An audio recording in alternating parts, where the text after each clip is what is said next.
Guys, what's happening? Today we'll talk about energy or lack thereof, especially for beginners, people starting out a new healthy lifestyle or gym membership or fitness regime of some sort and not having the energy to get the ball rolling and kick it off. All right, let's talk a little bit about why. So yes, we do have very stressful lives these days. It's very chaotic. There's work, there's stress, there's internal, external factors. There's friends, family, social life, the works. But we must look after our body. We must put ourselves first sometimes, at least sometimes. I know it's hard, especially when you've got children. I've got a child of my own. I've got my boy. But I know within me, if I don't put myself first just sometimes, I can't offer the best version of me to my son. You know, if I don't lead the way for myself properly, how am I going to lead the way for my son, and my family and my loved ones? It's not going to happen. So we must look after our body, guys. Our body is our temple. Okay, we must think well, breathe deep, and move our body every day. Okay? Anyway, let's carry on. So I get lots of people that come to me with their health and fitness goals. I say, Jai, I'm ready to lose weight. I want to lose this weight by this date, and I'm going to stack on this muscle. I'm going to eat all the right foods. I'm going to do all the right things. I'm ready to go. Let's smash it. Awesome. Most of the time, majority of the time, guys, these people, they smash it. They do really well. They give it a really good crack, and they get some really good results, change their lifestyle, and do really, really well. Sometimes there's people that struggle to even get off the mark and get that first week rolling. So I'll check in that first week sometimes and I'll be like, okay, how was your first week? Did you hit your 3 sessions or whatever we set out to do? And sometimes you get an answer like, oh, look, I just didn't have the energy this week. I just didn't have the energy. After work, I'm tired. I just don't have the energy. Or I wake up in the morning, I don't have the energy to come and do what I've got to do. I say, okay, next question is generally something like, oh, how was your food this week? Did you hit your targets? Did you do what you got to do? Sometimes an answer is something like, oh, look, yeah, food was okay. Oh, yeah, so, yeah, not too bad. Some days was good, some days was bad. Generally speaking, this means it was pretty shit and it wasn't consistent whatsoever. This is an all-in thing, guys. This is a lifestyle. This is a long-term thing. This is something you should implement for the rest of your life. Okay, there's no quick fix to this, especially if you've been very still for quite some time. If you've been still very, very inactive lifestyle, it's going to take, for quite some time, it's going to take some time to, develop some really good quality, long-term lasting results. Okay, it's not going to happen overnight. There's no magic pill. I don't care what anyone says. Okay. Now, for the people that tell me that they don't have energy, I don't have the energy to do what I've got to do. I'm here to squash that for you right now with some science-based facts. Okay. Exercise produces more energy. Exercise creates more energy, guys. Okay. There's science behind it. I'll explain it in a second. I'll keep it as simple as I can for you. All right, but it squashes it all. Basically, in the body, guys, there's something called mitochondria. It's basically a part of a cell, okay? And its main sort of use, let's call it, is to convert energy, okay?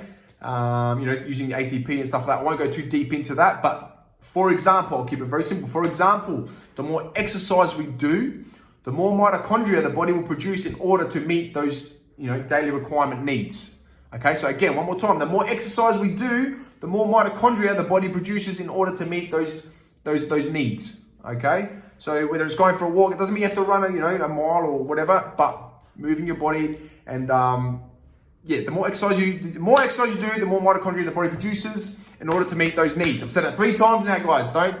Don't be fooled. All right. Now, I'm not saying that you can just exercise 24/7 with no rest. I'm not saying that you're not going to need sleep or anything because you're exercising. You're going to keep turning over and creating more energy. No, there's many factors that come into play. Health factors, physical capabilities, illness, hormones, all sorts of stuff. But there's also simple lifestyle factors that come into play too, guys. All right, that can be changed just like that. You need to ask yourself the questions: are you moving your body daily? Are you moving your body? This doesn't mean you have to, run a marathon. It doesn't mean you have to lift 300 kilos. It doesn't mean you have to come and do 300 classes every day. No, not at all. It just means you have to move your body daily, go for a walk, whatever it is. You must schedule a time every day, as part of your lifestyle to move your body. Remember, when we move our body, when we exercise, we create more mitochondria, which in turn gives us more energy. Okay? So we must move our body. Are you eating enough nutrient-dense whole foods, guys? Are you getting enough nutrients in? Are you eating enough? Okay? I don't care if you fast. If you prefer to fast in the morning, that's fine. If you prefer to eat 5-10 meals a day, I don't really care what you do, as long as you're consistent with it and you hit your daily requirements of protein, good fats, and good carbohydrates. Okay? Food and water it plays a vital role in energy production, guys. We must be feeding our bodies. We've got to feed them something. All right, just like a car, you need to fuel the car. If you don't have fuel in the car, how's it gonna drive? Okay. Stimulants, another big one, guys. Stimulants, guys. When I say stimulants, I mean coffee. I mean, energy drinks. I mean pre-workouts. Okay, there was a time many years ago where I became very reliant on pre-workout. Okay, I was borderline chronic fatigue. I every time I worked out, I'd down a pre-workout, and my body. But what happens, guys? Basically, your body adapts to its environment. Okay, your body wants to be lazy. Your body wants to salvage itself. Just always be resting and just live a long, easy life. What happens? Your body adapts to its environment. So if you're pumping yourself full of pre-workouts every time you want to work out, your body's going to go, you know what? Nah, it's time to work out. That's all right. Joel's going to give me a pre-workout or a can of V or something, and that's going to give us all the energy we need. We don't need to do nothing. The body's telling itself it doesn't need to do nothing because Joel's going to pump it full of caffeine and all those nasty ingredients that comes with it. My opinion, guys, I think they're pretty crap. If you do need a pre-workout, a bit of a kick before training, a short black or a shot of coffee is just as good as any of those pre-workouts. It just doesn't have any of the nasty ingredients and all those additives and crap in it. Generally, if you have one about half an hour before a sesh, you should be wired and ready to go if you need it. All right. Some people do drink a lot of coffee. I'm not saying not to drink coffee, because I drink it every morning. All right. But maybe you can time it a bit better, or maybe if you drink a lot of coffee and you find you're crashing and it's not doing much for you anymore, you're crashing from your coffee, it might be time to just back it off a little bit and supplement with some water or something like that. But another one, guys. So another one, too many sugars, guys. So when we have too many sugars, what happens aside from putting on weight and all that sort of stuff, we do get sugar crashes, highs and lows. Okay, when we have too much sugar, we start to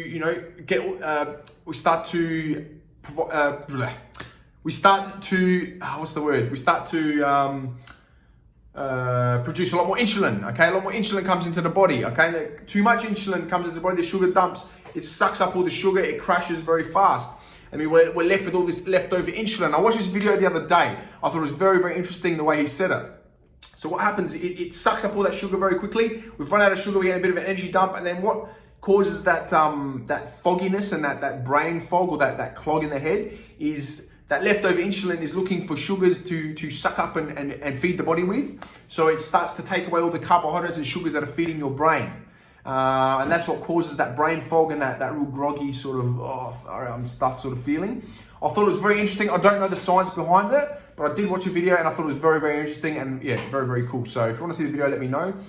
Other than that, guys, sugar. So what else? So it's good to try and limit your added sugars, okay, and eat a constant, be consistent with your nutrient whole food, nutrient dense whole foods, guys, which will keep a nice, consistent sort of wave of energy for you throughout the day. You're not going to have all these ups and downs and crashes, okay, from too much sugar or caffeine and all that sort of stuff. All right, alcohol. How much alcohol do you drink, guys? It's okay to drink alcohol. I drink beers on the weekend with the boys sometimes. I like a wine with dinner sometimes. It's fine. If you want to have a wine or two with dinner every night, that's absolutely fine. You want to drink some alcohol on the week, whatever. I'm not telling you what to do, but just try and balance it out. Balance it out with by moving your body every day, by exercising every day. Just have a bit of a balance. All right, life is all about balance, guys. Sleep plays a vital role as well, guys, in energy. As you know, I've talked about in my other videos. When we sleep, it's very important. When we sleep, during our sleep cycles, we release a very important hormone, which is very vital in order for repair, rejuvenation, energy production for the next day. We must be getting quality sleep, guys. I'm not saying how long you should have. I don't know. I believe everyone is different. Some people work better on less hours of sleep as long as it's quality. I just believe you need to have quality sleep. Everybody's different with how many hours they need. As long as you're getting quality sleep, getting through sleep cycles properly, it's very, very important. It plays a huge role, guys. All right, sleep is a big part of that. I talk about anabolic and catabolic, having that good balance. Catabolic, I've talked about in my other videos on YouTube. Catabolic being, everyday life, like working, stress, running around, training, very much output. Everything's breaking down. Everything's, very much output. That is catabolic. Sleep is a part of the anabolic phase, guys, that I talk about, whereas anabolic is being, rest, stretching, nutrition, sleeping, rest and recovery. That's all very anabolic, and that's where the magic happens. That's when your cells repair, your muscle tissue damage repairs, and you sort of rejuvenate all that energy ready for the next day. All right, so very, very, very important. All right. One more thing, I guess, is stress. Stress, yes, I know it plays a big part. It can be emotional stress, physical stress, Mental stress can be very, very taxing on the body. It can be stress is a killer. Stress is no good. All right. It can be very taxing, can be very draining on the body. I understand that. But again, I'm about to squash it with some science and with some fact that exercise is damn good for stress, damn good for mind, body, and soul. It alleviates stress. It's proven time and time again. That exercise is good to deal with stress and all that trapped negative energy. It's a good way to expel it and fight against it, I guess, so to speak. So yeah, there's no excuses, guys. No excuses. Exercise creates energy. Okay, and if you're stressed out, exercise helps fight against stress too. End of the day, it comes down to how bad do you want it. There's no magic pill for this, guys. There is no magic pill. It's not going to happen overnight. It's how bad do you want it, and how bad are you willing to work for it. You know, a little bit of consistency and a little bit of discipline will take you a hell of a long way. All right. We must remember to always think well, breathe deep, move our body to perform and live life at an optimum level. All right. That's all from me, guys. I'll see you next time. Cheers.